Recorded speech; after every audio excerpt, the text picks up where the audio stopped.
Hey everybody, and welcome to the Tor Jordan Show. I'm your host, Tor Jordan. If you're new here, hey, welcome. If you're a returning viewer, hey, welcome back. Glad to see you. Today, December 1st, I just got back from the baby doctor appointment. Normal baby doctor appointment. So we're going to have some updates. Okay. So, first off, I am extremely tired, and I just realized I'm wearing the same shirt I filmed in on Wednesday. Okay, we're covered. It's comfortable. We're covered. Second off, I'm really tired. I got up at 1:30 this morning because I went to my job and helped them with inventory. So if I look drained, I'm tired. Okay, I'm really tired. Anyway, to the baby doctor appointment.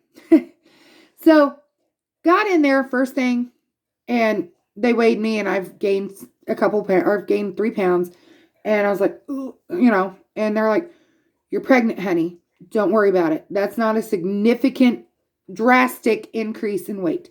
And I was like, well, and I told them they're like, anything going on with you? And I was like, I'm a little constipated. And they're like, okay, take Miralax, take Colace, get yourself moving. I said, well, I took some Miralax this morning. It just hasn't caught up yet. And they're like, okay, no worries. And I took a urine sample, the whole dipstick thing that they got to do. They're testing everything, with that dipstick. And sat down in the chair, and I said, first off, I've never met you. You've never met me. I have white coat syndrome anxiety. For those that don't know, that is when you subconsciously get worked up and your blood pressure shoots up because you're anxious about meeting a new doctor or just having a doctor's appointment or anything. Okay? It's a legit thing. All right? I've had it for years. I've talked to my doctors before, and my old gynecologist, he would take my blood pressure or have him take my blood pressure, and he'd be like, this one we're not recording as your official one, simply because when I take it at the end of your appointment, it's going to be way down. And, he learned that about me, and he goes, anytime that you go into a doctor's appointment, let them know you have white coat syndrome, and if they need explaining what it is, tell them. Okay. So anyway, I told the nurse that, and she goes, oh, okay, cool. She goes, we'll just chit chat for a little while, let you calm down. Calm down. So anyway, we were talking. Anything new? Am I in any pain? Am I experiencing any kind of swelling? Anything XYZ? I was like, nope. Everything's normal as normal can be, as far as pain or swelling or anything like that. No swelling, no pain. All right, great. She took my blood pressure on my left arm, pumped it up, thought she's going to blow my arm off. Oh, I hate when they do that. But she was going off of what had been in my chart previously, and I understand that because she'd never met me before. She took my blood pressure, and she was letting it out super slow. She finally released the cuff, and I was like, was it high? And she goes, I didn't detect a blood pressure. And I was like, what? And she goes, obviously you're alive. We'll try it on the other arm. Okay. So she gave me just like a couple minutes, just to kind of, and I said, well, I've got my blood pressure readings from home. Here they are. And she looked at them. She goes, oh, okay. They're in normal ranges. They're in the 130s, over 70s, put it back in my purse. She took my blood pressure on my right arm, pumped it up, and she was letting it out real slow. Real slow. Slow. Snails were moving faster. But I understand she didn't want to miss it and, everything like that. And I was like, how bad was it? And she goes, let me see your paper again. I'm like, here you go. She goes, it was 122 over 74. What? That's better than what I've been getting at home. And she goes, yeah, no kidding. She goes, I want to verify, She goes, are you okay with that reading? I said, I'm okay if you're okay with it. And she goes, well, you seem very calm, very relaxed. thought it was a good time to take your blood pressure. And I'm like, I'm excited now. And she goes, yeah, me too. I stopped at Sonic and got me a diet cherry limeade as a celebration. Anyway, so back to my story about baby doctor update. She goes, is there anything that, you want me to talk to or make a note for the nurse practitioner to address, or, if in case she needs to look something up or ask your OB about? And I was like, actually, yes. I said, last Thursday on Thanksgiving, I had whatever I wanted. I had some pie, I had rolls, I had potatoes, I had sweet potatoes, I had some dressing. Not like great big plates full, but, I just had some. The next morning when I got up, I was in deep ketosis. And she goes, what do you mean deep ketosis? I was like, I was all the way at the end of the spectrum. And she goes, okay. And I said, I know being in deep ketosis, it can cause problems for baby.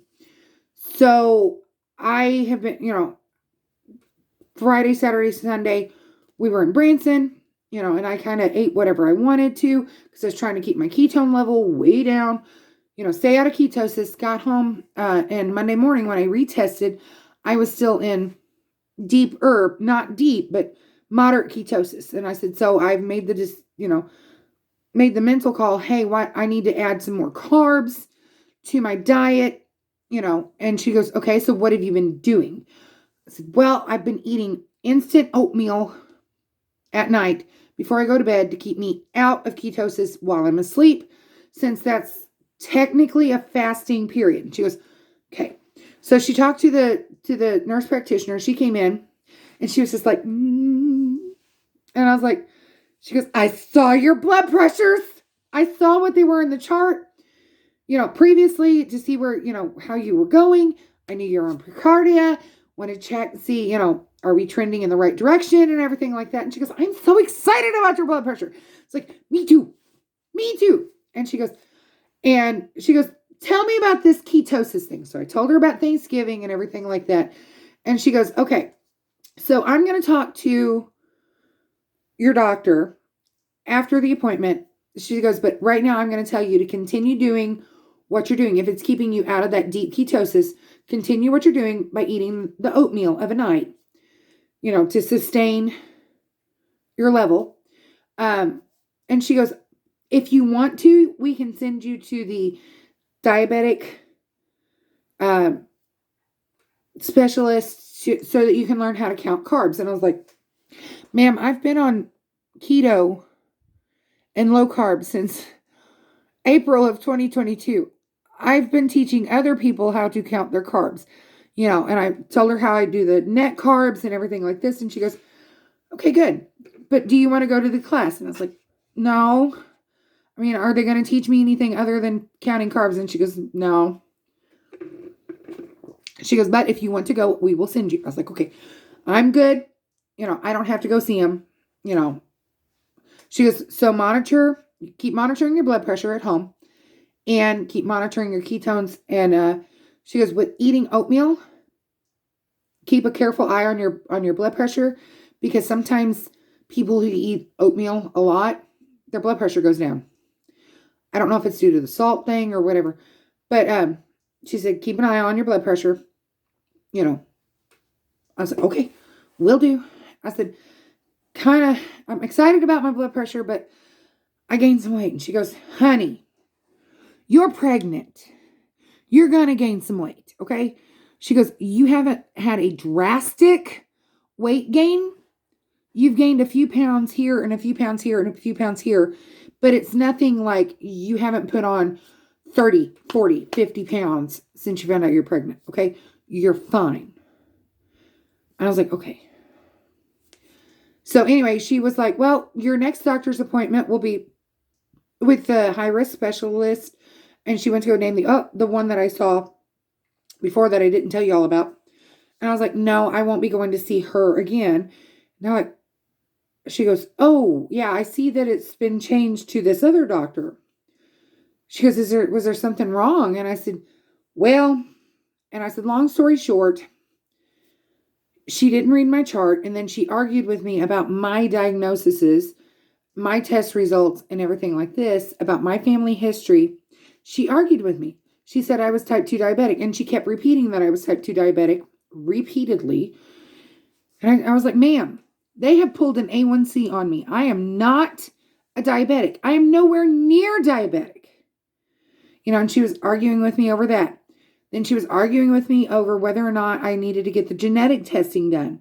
I'm like, we've already got that, and I've already got the results back. I said, here's the day that the test was done. Here's the day I got my results that were posted on my digital chart that you have access to. Anyway, it was a long, long, drawn out, argumentative appointment. And I will tell you all this.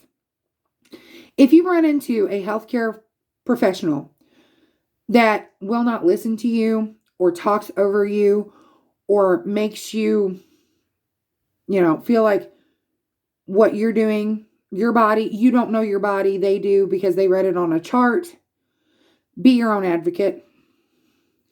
I contacted my OB and said, I do not want to be seen by this person ever again. Can you find me somebody else? And within 2 days, they had me a new appointment. Okay. Be your own patient advocate because you know your body better than anybody. Anyway, so back to today's doctor's appointment.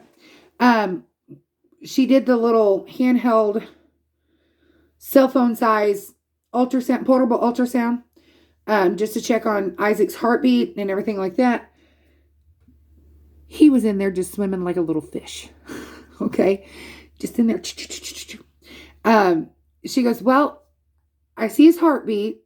She could see the little flutter. And she goes, it's good and strong. It's good and strong. I said, okay. And she goes, and he has a very prominent backbone.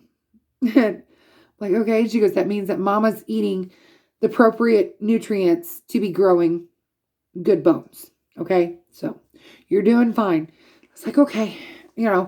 So blood pressure is amazing. Okay. Gained a little weight. And I'm trying to stay out of ketosis. Baby's doing wonderful. Okay.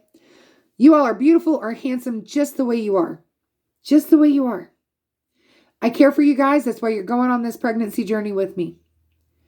Okay. And you're not alone when you have to be your own patient's advocate. Okay. You're not alone when you feel like somebody, like a doctor or some other medical professional, is not listening to you. You know your body better than you do. I know Tora Jordan better than anybody else in this world. Okay? I know how she feels from the top of her head to the tips of her toes.